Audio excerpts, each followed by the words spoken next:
For as long as I can remember, I've had a fixed mindset. I used to believe that I was just a certain type of person and that was that. Not only did I believe this, but people around me would constantly reinforce this idea as well. Oh, that's not like you. Oh, you wouldn't like this. Are you sure that's a good idea with your personality type? Even today, after so many years of researching and practicing different behavior change strategies, I still find myself falling back into the hole that is a fixed mindset. But the difference is now, when I do fall in, I have the skills to get back up again. Today, I'm going to share with you how I navigate those moments and practice a growth mindset, and how you can start to develop a growth mindset too. Hey friends, my name's Eloise and I'm a behavior change coach, and today I'm going to share with you how you can go from feeling like change isn't possible, which is a fixed mindset, to developing a much more helpful growth mindset. This growth mindset is the key if you want to start creating the life that you want for yourself. Let's start by defining what it means to have a growth mindset.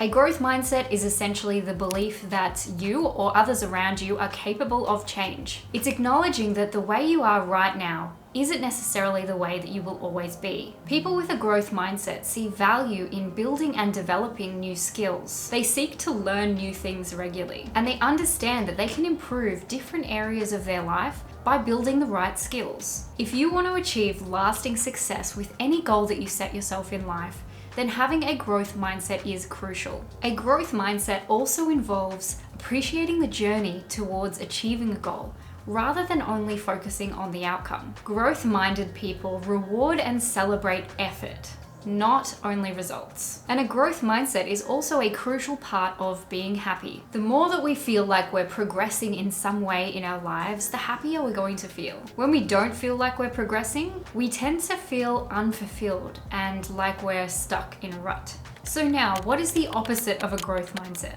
On the other side of the equation, we have a fixed mindset. People with a fixed mindset tend to believe that they are the way they are, and there are certain things about themselves or about others that they just can't change. They tend to spend a lot of time waiting for other people or outside circumstances to change in order for them to then get the results that they want. A fixed mindset often leads to us focusing so intently on the immediate results that we get, and if we don't get that result really quickly, we then feel like a failure. This is why people with a fixed mindset, including myself in the past, tend to feel like they can never measure up. Now, remember how I mentioned that growth-minded people tend to celebrate effort and hard work? Well, fixed-minded people, on the other hand, tend to feel like effort equals failure. The more effort that they put into something, the less that they value it. We simply can't measure up in a fixed-minded world. We're either good or we're not.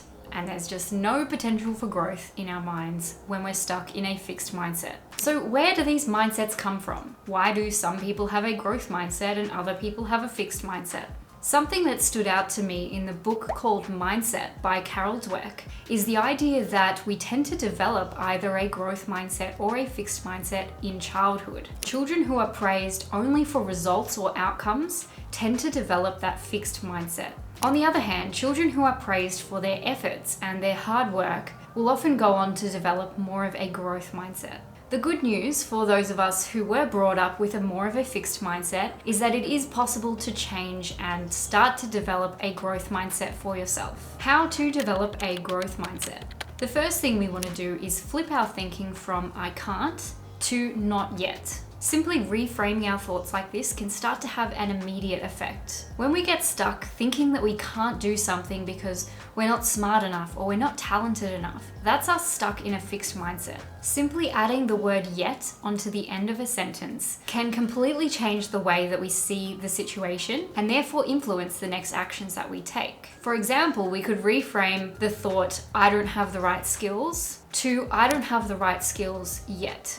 And another example, I can't lose weight. That is a thought that feels hopeless and defeating. So let's flip this around to, I haven't figured out how to lose weight in a way that works for me yet. This second thought feels much more empowering and hopeful that we're going to figure it out eventually. The next way you can start to develop a growth mindset is by asking yourself the question, what can I learn from this? Even the toughest situations always have a silver lining. When things feel unfair, when it feels like we're doing everything wrong, or when you feel like you've completely failed, ask yourself, what can I learn from this situation? When we start looking for the learning opportunities, we start to realize that failures are not the end of the road. They're just feedback and opportunities for growth. Another crucial step towards developing your growth mindset is starting to focus on the process rather than the outcome. When working towards your goals, something that is really important is to focus on the things that we have control over rather than the things we don't have control over.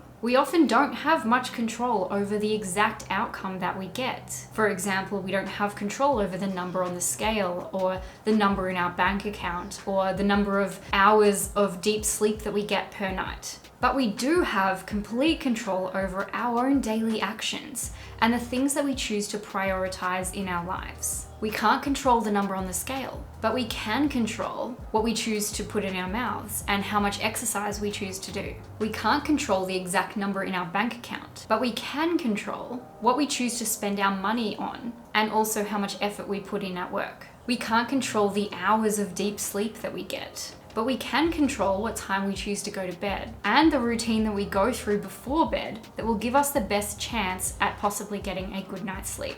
Start praising your own efforts. This is what I like to call how you choose to show up, rather than focusing so much on the specific results that you get. Doing this will have you starting to notice those small moments of progress much more often and make you feel much more fulfilled in chasing your goals because you know that you're still moving in the right direction. At the end of the day, most of us have some kind of a combination of a fixed mindset and a growth mindset, sometimes depending on the situation. If you find yourself getting stuck in that old fixed mindset, don't worry about it. The very definition of a growth mindset is the belief that we can change. So simply believing that we won't get stuck in that fixed mindset forever is itself a growth mindset. There's no such world where you think perfectly all of a sudden and you never experience those fixed-minded thoughts ever again. You're still human. I'm still human. Even the most accomplished people aren't perfect. The more you start to practice these methods, the more that your growth mindset will start to become your natural way of thinking. And if you're watching this video right now, out of all of the things that you could be watching, I think that says a lot about your mindset and your willingness to change. So that's it for this video. If you did like this video, you might also like this video here, which others have found helpful as well. Thank you so much for watching, and I will see you next time.